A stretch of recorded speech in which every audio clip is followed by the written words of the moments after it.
everybody, we just wanted to show you one of the tools that we use in the field. This is a soil tester and or moisture management reader.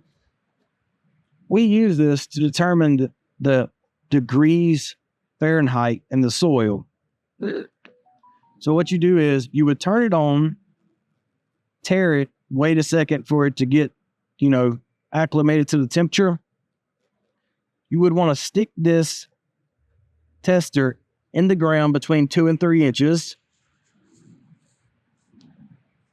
and then wait. And over time, you'll see the temperature change, and it will give us an accurate reading of the soil temperature.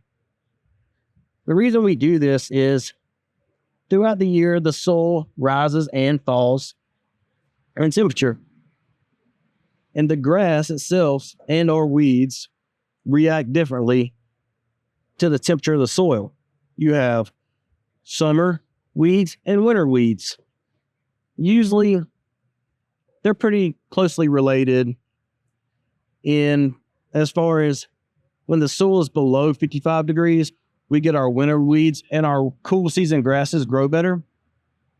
When the soil is above 55 degrees, more closely around 60, our warm season weeds and warm season growing grasses, such as Bermuda and zoysia, they grow better when the soil temperatures are around that 60 to 65 degrees.